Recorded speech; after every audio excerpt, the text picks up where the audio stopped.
তো সেই জায়গা থেকে আমি ব্যক্তিগতভাবে আবুল সরকারের কঠোর শাস্তি হোক আমি চাই। জামাতের একজন প্রার্থী আমির হামজা তিনি যে বলেছেন যে জামাতকে ভোট দিলে 18 কোটি মানুষের নামাজের সওয়াব ওই ব্যক্তি পেয়ে যাবে। অনেকেই দেখলাম যে এনসিপিকে নিয়ে অনেক কথা বলতেছে। এনসিপির যে বিবৃতিটা দেওয়া হয়েছে সেটা ভিডিও আসার আগে আবুল সরকার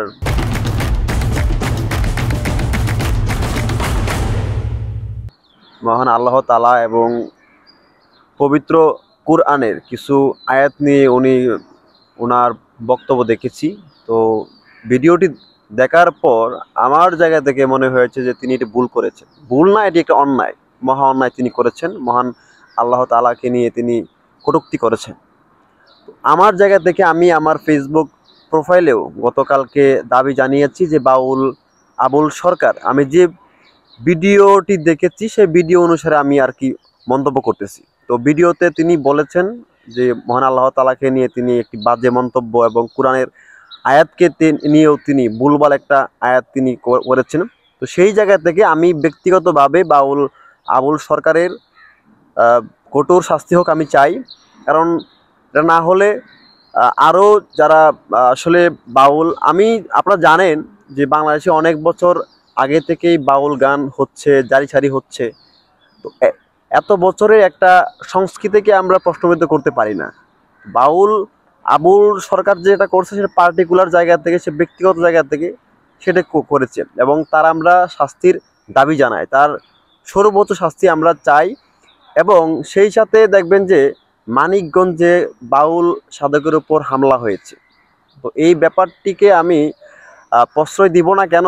বাংলাদেশের প্রচলিত আইন রয়েছে, যেহেতু বাংলাদেশে ইসলামিক শরিয়া ভিত্তিতে কোনো বিচার হয় না, যার কারণে আবুল সরকারের বাংলাদেশের আইন অনুসারে তার সর্বোচ্চ শাস্তি আমরা চাই। কিন্তু তার সমর্থক যারা রয়েছে তার উপরে যদি আপনি হামলা করেন, আপনি জানেন যে হাসিনার বাহিনী যারা রয়েছে, ফ্যাসিস্ট যারা বাহিনী এবং কালচারাল যারা ফ্যাসিস্ট বাহিনী রয়েছে, তারা এটাকে আসলে সুযোগ নিয়ে তারা ন্যারেটিভ দাঁড় করাবে আসলে। তো সেই জায়গা থেকে আমি বলবো যে যারা হামলা করেছে এটি আসলে কোনো যৌক্তিক সমাধান না। আমরা আমাদের জায়গা থেকে মিছিল করতে পারি, প্রোগ্রাম করতে পারি যে আবুল সরকারের দাবি চেয়ে। কিন্তু আমি যখন আবুল সরকার যে অন্যায়টি করেছে তার জন্য আমি যদি মানুষকে হামলা করে ওকে পিটিয়ে রক্তাক্ত করি, তাহলে তো আমি নিজেই এটা ইদি দিলাম। তা আমার জায়গা থেকে দেশীয় যে আইন রয়েছে সেই আইনের ভিত্তিতে আবুল সরকার যে অন্যায়টি করেছে তার সর্বোচ্চ শাস্তি হোক, সেটি আমার চাওয়া। আমি আমারও বলতেছি যে আবুল সরকার যেটি করেছে এটি একেবারেই একটি গর্হিত কাজ, ক্ষমার অযোগ্য একটি কাজ, তার শাস্তি হোক, সেটাই আমার চাওয়া। সেই সাথে যারা মানিকগঞ্জে যারা হামলা করেছে তাদেরও শাস্তি হওয়া উচিত।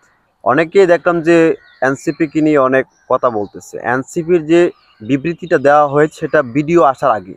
তো ভিডিও আসার আগে অনেকেই ওই মানিকগঞ্জের যে হামলার ভিডিওটি এটা শেয়ার দিয়ে তারাও কিন্তু লিখেছে যে আপনারা মাজলুম ছিলেন, জালিম হয়েন না। তো এনসিপি বিবৃতিটা ওই ভিডিও আসার আগে মোমেন্ট ছিল একরকম যে আবুল সরকার কেন গ্রেপ্তার করা হলো আমরা জানতাম না। বাট ভিডিও দেখার পর তো আমি অবাক হয়েছি যে এটা সত্যি আবুল সরকার গ্রেপ্তারটা এটা বৈধ, এটা ঠিক আছে। তো এই জায়গা থেকে আর অনেকেই যারা বললেন যে ভিডিও আসার পরে যারা সমর্থন জানিয়েছে তাদের প্রতি আমার ব্যক্তিগত জায়গা থেকেও ধিক্কার আমি জানাই যে এটা আসলে একটা জানাশোনা একটা অন্যায়কে কেন তারা সাপোর্ট দিবে। আর শুধু আবুল সরকার কেন, জামাতের একজন প্রার্থী আমির হামজা তিনি যে বলেছেন যে জামাতকে ভোট দিলে 18 কোটি মানুষের নামাজের সওয়াব ওই ব্যক্তি পেয়ে যাবে। কেন আল্লাহ কি বলছে যে জামাতকে ভোট দিলে তাকে ওই নামাজের সওয়াব দেওয়া হবে? তো আল্লাহ তাআলা বলেছেন যে নামাজ, রোজা, হজ, যাকাত ঠিকমতো বা আল্লাহর বিধিবিধান ঠিকমতো পালন করলে আল্লাহ ওনাকে জান্নাত দিবেন। কিন্তু আমির হামজা সেই বন্ড কি বলছে? সেই বন্ড বলতেছে যে জামাতকে ভোট দিলেই 18 কোটি মানুষের নামাজের সওয়াব পেয়ে যাবে। নাউজুবিল্লাহ। এইরকম একটি বক্তব্য, যে বক্তব্যটা সরাসরি আল্লাহ তাআলার বিধানের বাইরে, তো এই বক্তব্যটাও আমি মনে করি এই বক্তব্য নিয়েও যারা আজকে কথা বলতেছেন তারা এই আমির হামজা সাহেবের এই বক্তব্য নিয়েও কথা বলা উচিত। আমির হামজা যে কাজটা করেছে, তিনি ইসলামের পোশাক দাড়ি টুপি পরে তিনি ইসলামের একেবারে আল্লাহ তাআলার বিধিবিধানের বাইরে গিয়ে তিনি আল্লাহ তাআলাকে তিনি অপমান করেছে। তো আমি আবুল সরকারের শাস্তি দাবির পাশাপাশি আমি চাই যে আমির হামজা সাহেবেরও শাস্তি হওয়া উচিত।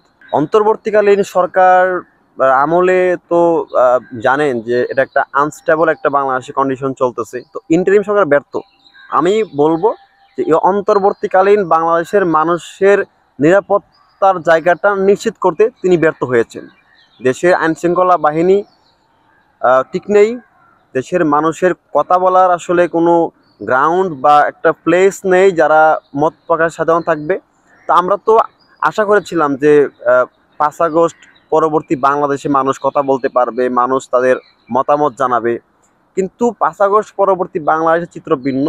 এখানে যে যার মতো দমন পীড়ন করতেছে, মানুষের মত প্রকাশে তারা বাধা প্রদান করতেছে। তো সেই জায়গা থেকে ইন্টারিম গভর্নমেন্ট এই জায়গাটায় ব্যর্থ।